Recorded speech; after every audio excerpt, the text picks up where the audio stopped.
wathi ke sesiqenixolo okangikho kwakhe ngenxa naye impilo yakhe apha kwaNtoni ebeneliba ulapha njengebhodi yakhe yalapha into eyenzeke kwabhodi ayive phaya ngoku ke akukho nto ayivileyo kwabhodi ibhodi ayithethi umntana akamazi njengoba nebhodi sitsho sithi umntana ubesemncinci kakhulu ngondibonayo asimazi ngoku efayiza komkhulu ndithetha ukuthi sime kanjalo ke phaa komkhulu exhoba.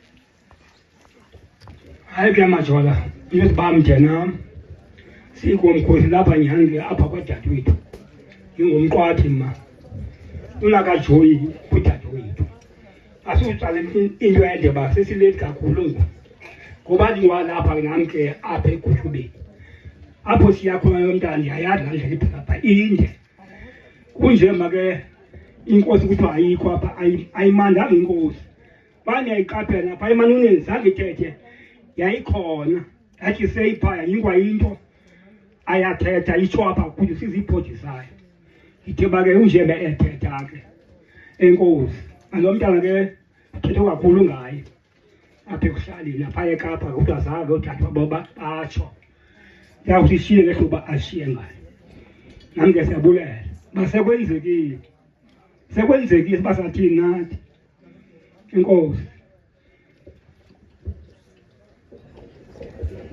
nizawubulela kumkhulu nawubulela kange baphakame ndiyabona uba bazafuna kucuthwa igadi nakucuthwa igadi zabo uba baphakame inkosi kwalam mandibulise oomama bafika bethu abefundisi bam hayi bathe bachopha sanewukungena kula maxhego amaxhego akashukumisi neentlokweni kuba bendithe kuwo makabhese kafuna ubhesa kwelalindla nganitsho amaxhego ngapha ingoma ndive hayi ke nganiphamisa ikwaya nganitsho kwaya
ikhona ikwale wecala ebifanele bilapha mayize ngapha la kwaya mayikibe lapha apha sisiyapha bo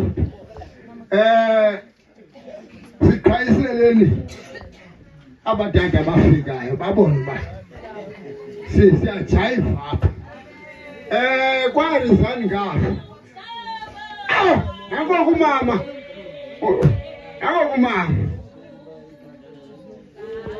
mayizapha la kwaya sanusheka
iyathetha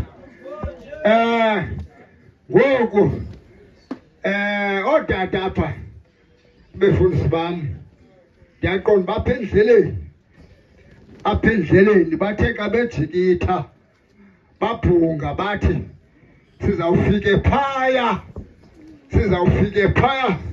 sirhole ihambe idlala oomama ingathi batsho baphambi kwam bayirhalela uba ke ndithi ikhona ingoma ebebesithi phaya baze ke bafike kule nkundla yakwazisiwe bayirhole ihambe idlala bathini oomama bathini ke ifuna le hambe idlala funa le hambe idlala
vuselelo.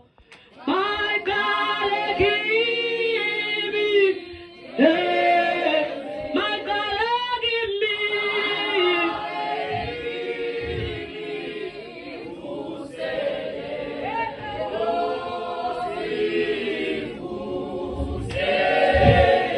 My God, give me.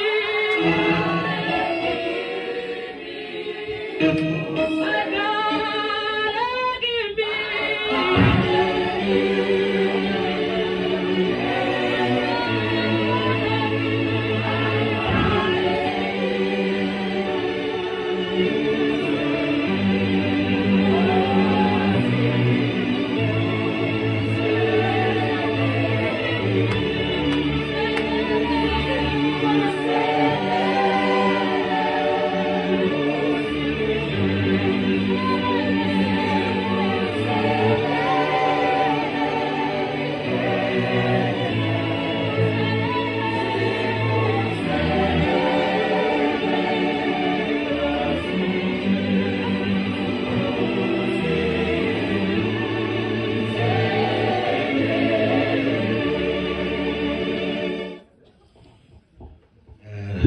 Anophendula ubulisamphathi ngoku ukonga amaxesha.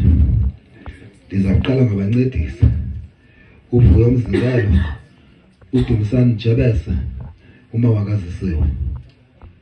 Ndize ngegusha uThenjiswa Kolanisi noMzisiwe. Ndilandele ke ngemikhondo Nkosi nathi Zisiwe, Khunjuza Zisiwe, umawa kaZisiwe. Ibe yifamily yakwaZongo kulomama kaMsingalelo. Ibe nguThabo Xhalabeni, ibe nguMalamlela Xhalabeni, ibe nguLuvo Mqutyana, ibe ngutata uQotywa, uSqotywa. Uzobulela ngoku utata abazawubulela. Utata abazawubulela uNpapa uyawukhatshwa ngomnye kuba ubhalwe wamnyapha kwabatata bakwaXhosa bamkhapha. Inkosi ithini kwa Kosindo ayisadawe ikuzame bongo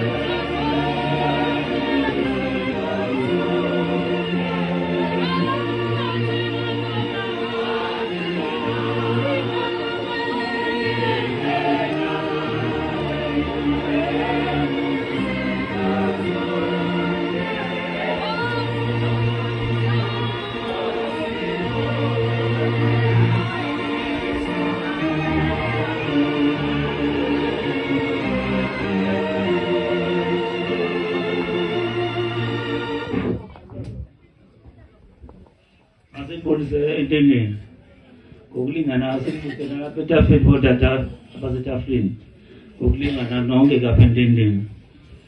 Apha kuthiwa masizobulela nalo tata kwaJola. Sizobulela ke into eyenzeke apha kwaJola. Singabuleli kufa ke phofu. Sizawuqala apha etafeni ukubulela. Siyayibulela itafile, sibulela nekomkhulu lonke liphela. Ukubakho kwalo apha kulomzi lentente. Sibulele ke nekwaya leyo isiqhubele umcimbi wayo. Bonke ke nabahlali, bonke umuntu lapha entendeni. Sithi siyabulela into esithinyelwe apha ekhapha. Sizawubulela sibulele ke notata abancinci abangapha eCawethango. Ebebesenza le ndlu yakhe lo mntana. Sibulele nabashakazi bonke abelana nabo besenza senjo itingo exesha bekusenzeka le nto apha kufika abantu. Sithe inkosi kubo bonke abantu abalapha. Mandingakuqweleli tata. Hayi ke mandibulise nami yothu. hayi ngiwujola nami ndikulelane waChotho sekhaya ndiyamazi utata laba kakhulu nabo phaya eNewcross ibulele bethu nokulo mbutho ndiyandolibethwa lo mbutho we-50 rand ndiyabona unjanje waye mkhulu apho funa nasojoyina lo mbutho sisuke kwaChotho bulela befundisi bethu hayi seke nithandaze kakuhle befundisi iyacaca ikhona ingxaki kweli xesha likhoyo yonke into ininzi ngoku cawe ezininzi zigwinta zininzi magqirha amaninzi ninzi into eyenzekayo ngoku yonke into ininzi ngoku ndayibona ingani manje ikwaca le ndoda le ndiyibone ulate balo nangomso siyangcaba futhi kwalapha iphelele le family yakuthi lapho asibazi ke nabafana bafuna uzeka bagaqe ukuphuma abantwana ahleli nje abafana bantu kuphela nje iyaphelele ifamily yakuthiitsho amaxhawazana lapha enhla asembizeni zekani madoda Sanungile nyanxila nendiyanijongile kanilala nintuthu ndinijongile wena mbule zekani ningamanzi abantu abankazana ningabenu apha benesixoxisi zekani sifuna abantwana siphelelwe thina kwasakwazi ugaqa badala bethu ababazali benenhlo enkulu apha zekani bagugile abafazi bethu apha manje uhlale emholweni hayi bethuna sithi enkosi umuntu wonke lapha siyabulela ingathi siyaleqa nje nangomso siyangcwaba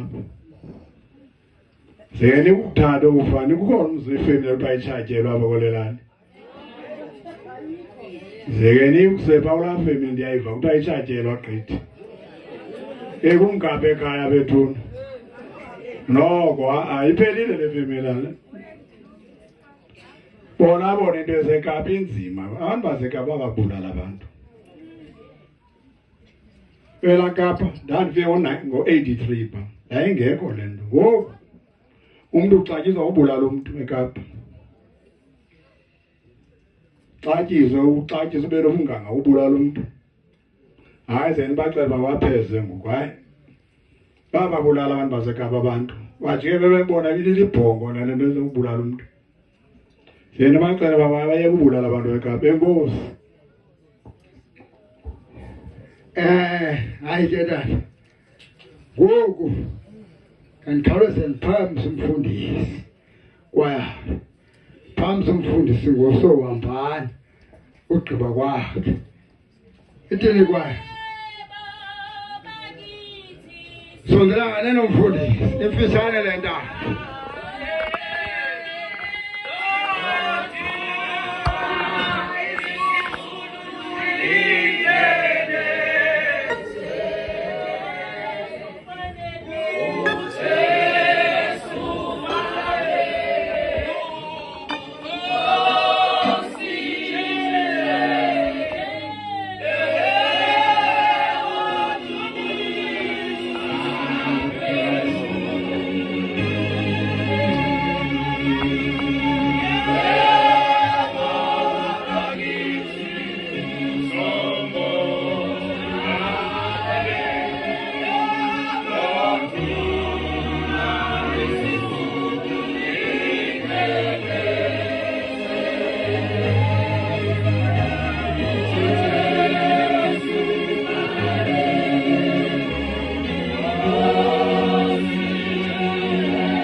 Hallelujah. Hallelujah. Ekuqaleni komhlaba wayekhona uLezwi, wayenguNkulunkulu enoNkulunkulu. Ekuqaleni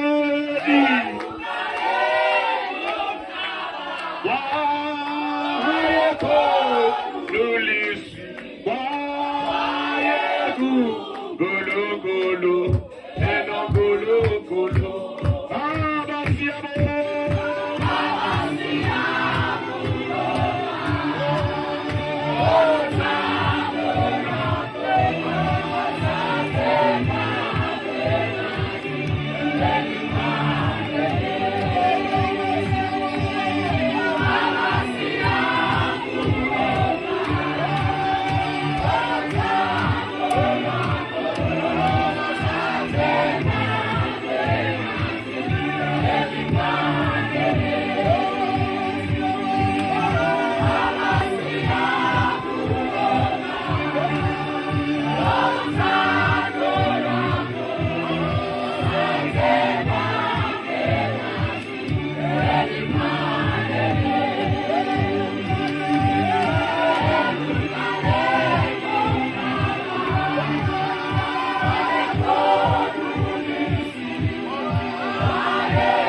Nazaretha, ngiyabingelela obaba bami bonke egameni lenkosi uJesu.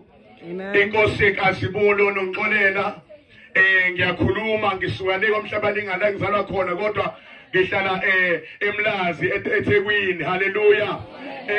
So bazalwane okungibeke lapha ngibekwe isimo noma inkonzo yanamhlanje egameni lenkosi uJesu. Ngibingelele omama, ngibingelele obaba bonke, ngibingelele obhuti egameni lenkosi uJesu, osister. Ngiyababingelela abafundisi, ababishop, archbishop, oapostoli, abavangeli. Ngiyababingelela egameni lenkosi yethu uJesu, abaprofeti nabaprofetikazi. Ngiyababingelela egameni lenkosi uJesu Kristu waseNazaretha. Haleluya. Lokhuluma nani kwakwamlambo isibongo egameni lenkosi uJesu Kristu igama ngaqanja ukuthi ngumbongeni nasezulwini ngaziwa lelo gama egameni lenkosi yethu uJesu Kristu waseNazaretha. Ngiyabonga kakhulu leli thuba engilitholile namhlanje lokuba ngizodlulisa amazwi egameni lenkosi yethu uJesu Kristu kule ndawo. Ngiyacela nje ngabambezeli sivule incwadi uMshumayeli uchapter number 12 egameni lenkosi uJesu osetholile angifundele ukukhulu kushesha.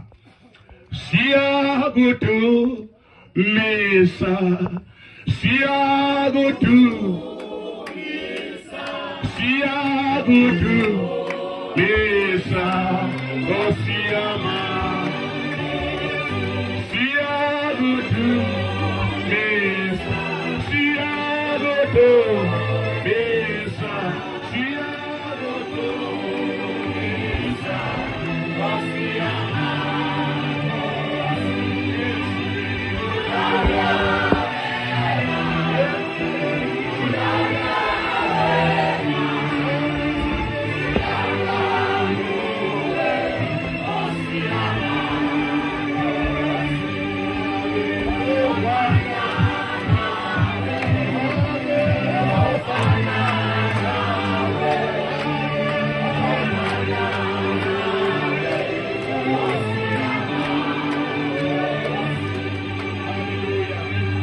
Ngiyacela setholile umshumayeli chapter number 12 verse number 1 ofunde esiZulwini nasesiXhoseni egameni lenkosi yethu Jesu. Amen.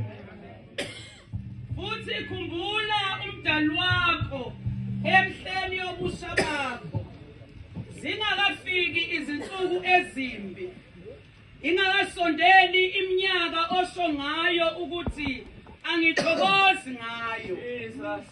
Hallelujah. Ngiyacela esiXhoseni ngizwe khona ukuthi kuthini.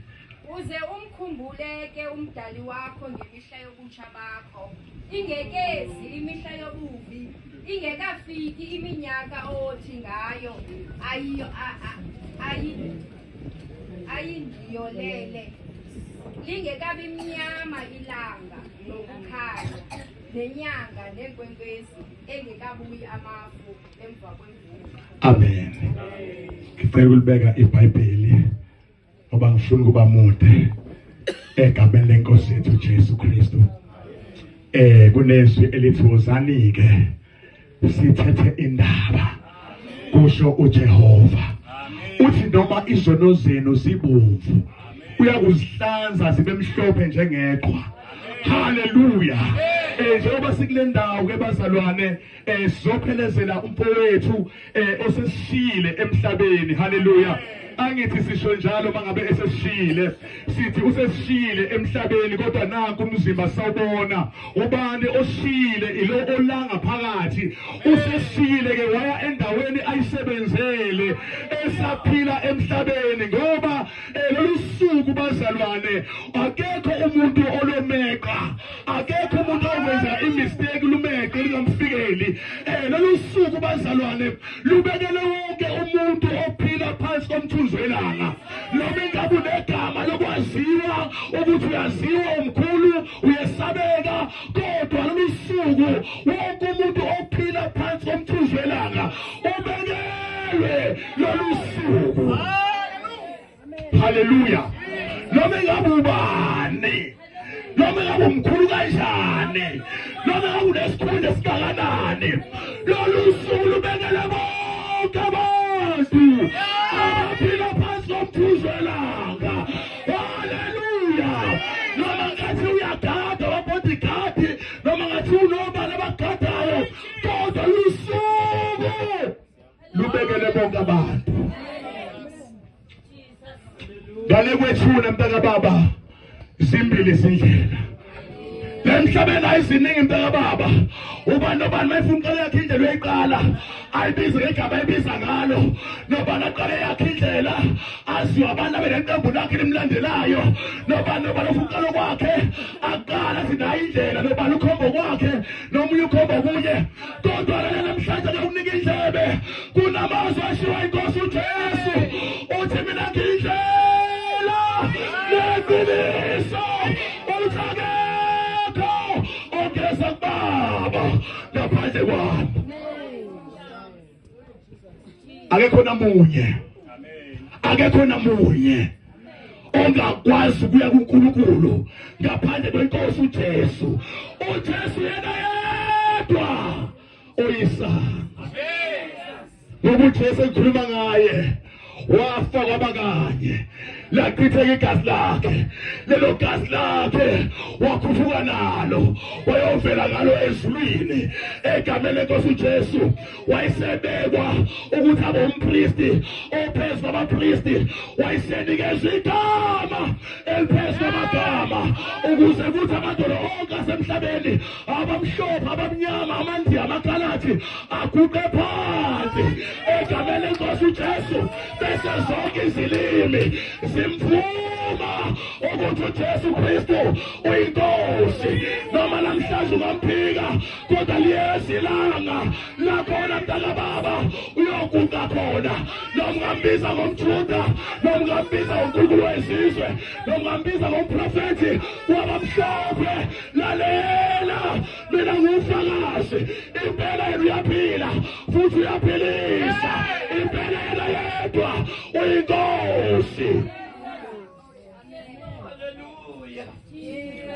Khumbula umdali wakho emihleni yobusha bakho. Khumbula umdali wakho usavuka ekuseni uthi mayibuka esibukweni uthi boyiphophoza i-makeup yakho ufaka amacici akho ufaka into zakho ibona athi umuhle usathi boyilungisa isibuko sikukhohlise sithi umuhle lalela kunosuku olukhulu olubekelwe bonke abantu abaphila phansi kokuthunjwelanga noma ngabe ukubani lolo suku lukuhlalele alukhethi iminyaka no 1 year lamthatha no 60 years lamthatha no 80 years lamthatha no 100 years lamthatha no 1000 years lamthatha okusho akekho umuntu angeze kulibona lusuku olusuku bonke abantu. Hallelujah. Noma ungaze wethenjwe noma kukhulunywe ngawe uze wesatshwe kuthuba nomthakathi wendawo uthi mayihlanganise into ezihlangane lalela kunosuku olukhulu oluzayo phezukwendaba yonke usuku lukaJehova lufutha njengamalanga bomlilo. Khumbula umdali wakho emihleni ebusha bakho. Khumbula umdali wakho emihleni ebusha bakho. Hallelujah. Noma ngathiwa amawami wathi bawuthana nento umuntu waze wayidlisa wayohlala eThekwini noma hlala eCape Town noma hlala eMthatha washiya ingane ezintandane engenabani ekhona ephini baba waso kunosuku olukhulu luzayo phezu kwempilo yakho futhi khumbula umenzi wakho usaphila emhlabeni. Mina kuwe namhlanje bengashithi indlela engihamba ngayo. Sithi indlela ohamba ngayo sithi uwenza kwakho usenganele kwethuna usaphila emhlabeni ngoba kunosuku oluzayo phezu kwamaqhawe kulamaqhawe esizwa ngawo ukuthi ayekhona emhlabeni namhlanje wasekho asamathamba amhlophe lalela sebaye kwahlulelweni ngoba kumisele wonke umuntu ophila emhlabeni ukuthi afe kube kanye. Emva kwalokho i-judgment ayobhekana nayo ukuthi nomzimba oyithempeli kaNkulunkulu uphathe kanjani usaphila ngane lokwethuna. Ndaba balungisa indaba yakho noJesu usaphila emhlabeni. Lungisa indaba yakho noJesu usahamba emhlabeni ngoba nawe uyokufika lolu suku. Oh my God, kuthi angimemezele namhlanje ukuthi mntaka baba ungaliyeka lithuba nawe liyadinga kuthi namhlanje umthathe lo Jesu ngoba lo Jesu uyena ozoba ummeli wakho ngale kwethuna. Akekho omunye ummeli ngaphandle kaJesu. Yena yedwa indlela, yena yedwa iqiniso, yena yedwa isango futhi akekho wenza kubaba ngaphandle kwakhe. Ngoba la ifikele indoda lalela namhlanje ngoba la ifikele indoda iqebile irithi nakho konke inemali yonke igqoka kahle isweka yaziwa inezinto zonke lwayifikela lolo suku lwayifikela kabi umphefumulo wayo wahlukana kabuhlungu nayo ingazani noJesu Kristu. Lithi izwe Nkosi yathi mayivula amehlo ayo yavula sihlushwa ingcebo yayo isisele emhlabeni sibangwa kodwa yona isendaweni yosizi endaweni yobuhlungu endaweni yokulila endaweni yokukhala ukugeza amazinyo endaweni yobuhlungu baba ungayi esibhokweni ngoba isibhoko sikhona izulu likhona. Kunenye indoda othi uLazarus eyihluphekile kodwa yona yayimkhonza uNkulunkulu. Wathi malufikele usuku lokuhlala komzimba nomphefumulo yalandwa zingelosi. Cabanga into enkulu kanjani walandwa zingelosi indlela ayicebe ngayo uLazarus noma wayihluphekile enyameni kodwa ezulwini wayicebile. Wena yonke into wengaswele lutho. Hallelujah. Zambamba ingelosi zambeka esifubeni sika-Abrahama wathola ukududuzwa wathola intokozo. Awuthandi yini ukuya endaweni entokozo na? Wehlala usathane nje. Usathane thumba abantu dlala ngabantu uyabakhohlisa abantu uhlala usathane mubi. Ukhona uJesu ophilisayo. Awubeka baba awukhumbula umdali wakho namhlanje. Awukhumbula umenzi wakho namhlanje. ayokhumbula umdali wakho namhlanje. Nanti ithuba nangu uJesu ebizela abantu ekuphileni. Nakho ukuphila kuKristu Jesu. Thatha impilo yakho uyinikele kuJesu. Ungaqinisi inhliziyo yakho. Uhambe ushisa zonke izinto zikaSathane.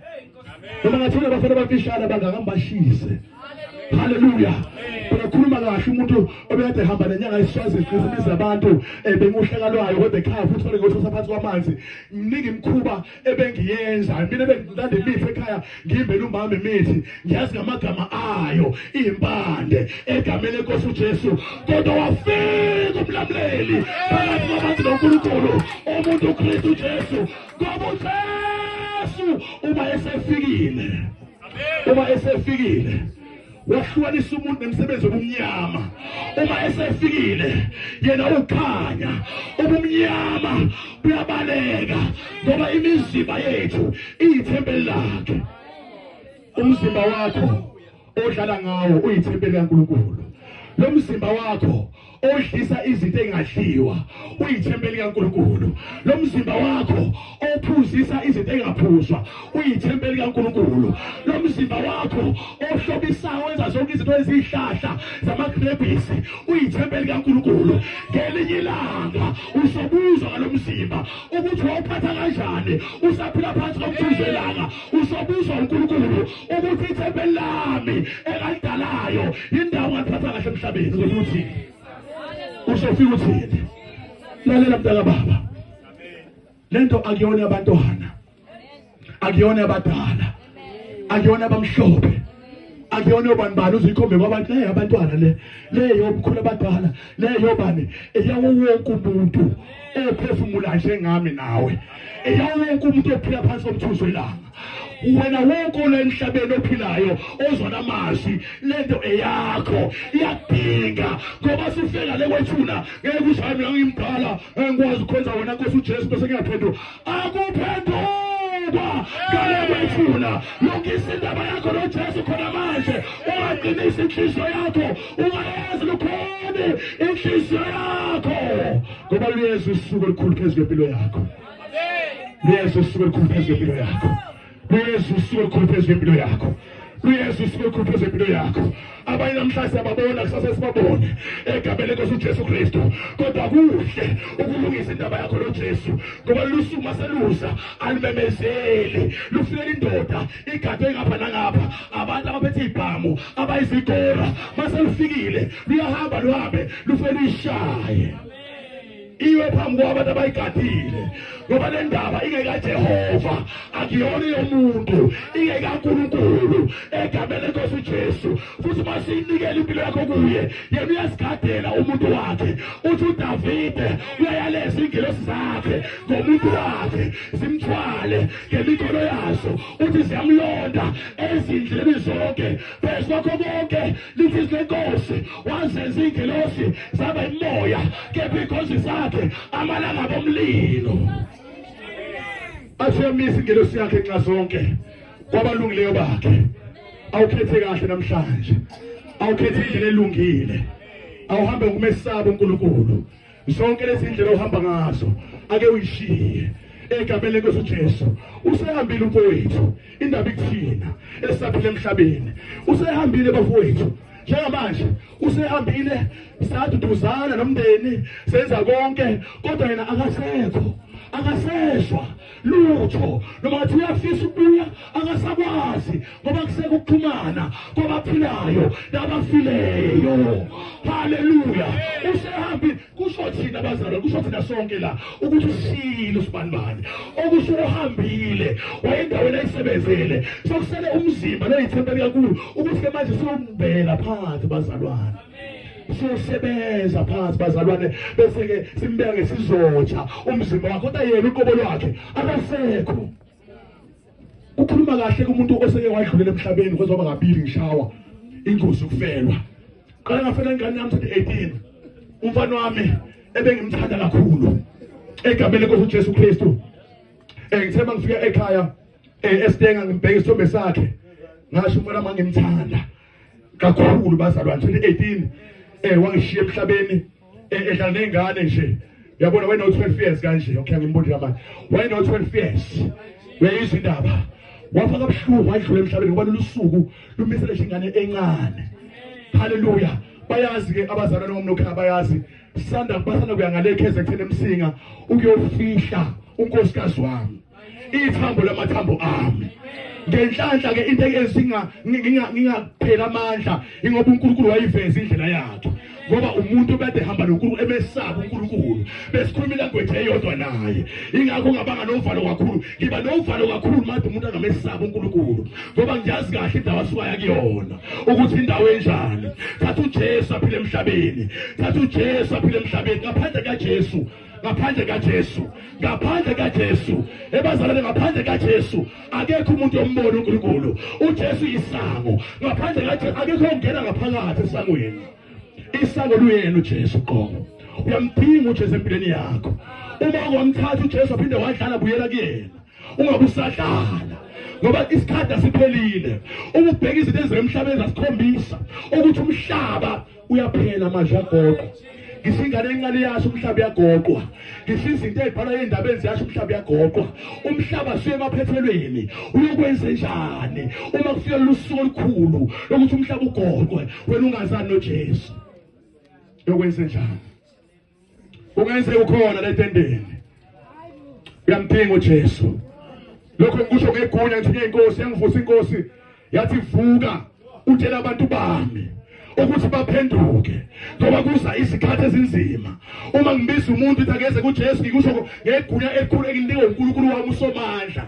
Ngalizwa kahle iphimbo lakhe ngaqala ukulizwa elinamhlanje afika ngamandla amangalisayo akikhiphe emsebenzini ukuthi angihambe ngimemeza izindaba sokuthi abantu abaphenduke ngoba kuza isikhathi ezinzima. Lungisa indaba yakho noJesu. Olungisa indaba yakho noJesu.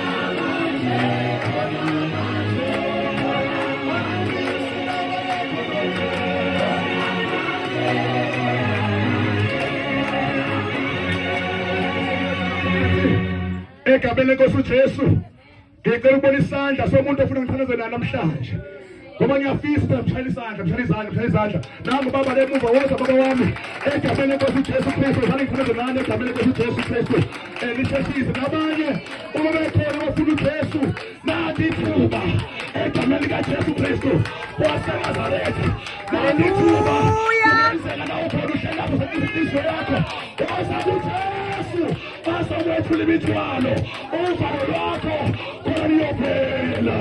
Thatha uJesu usaphile emhlabeni.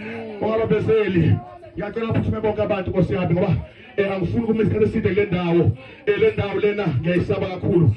Egameni lenkosi uJesu Kristu ngiyacela egameni likaJesu Kristu ngikubolayo isondela ingcezi zenkosi ngiyacela isondele khona sebakhulekele egameni lenkosi Jesu wathandazela egameni lenkosi uJesu Kristu.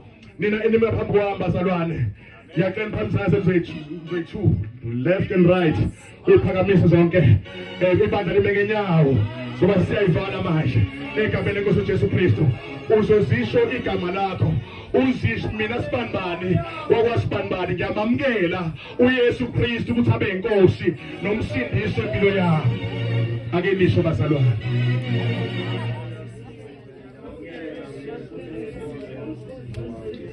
Ibandla shayizandla. Oh hallelujah.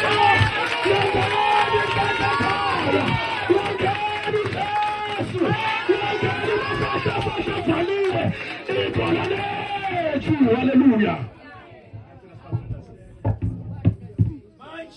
Thandaza ibandla baba wethu ongcwele.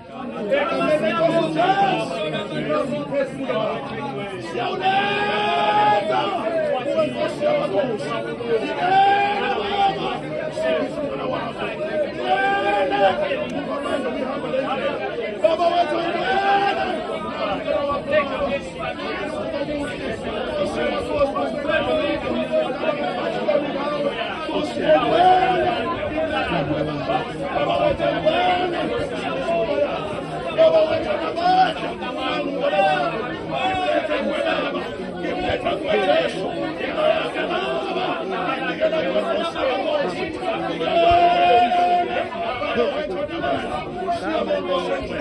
Baba ngegama likaJesu Kristu waseNazaretha.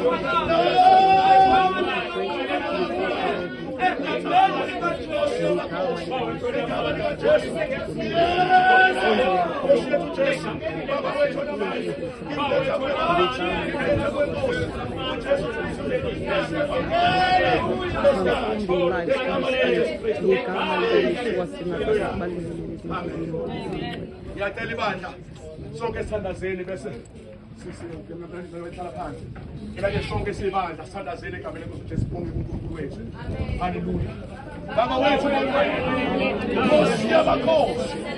Egama likaJesu. Siyabonga Baba. Lelo kusenelo. Lelo kusuku Baba. Kodwa Nkosi yabonga wena wethu. Wale mphefumulo. Nkosi yamakhosi. Egameni likaJesu Kristu. waseNazaretha. Siyabonga. Thank you, Jesus. Egama likaJesu. Siyabonga wethu. Siyabonga waseNazaretha. Siyabonga wethu.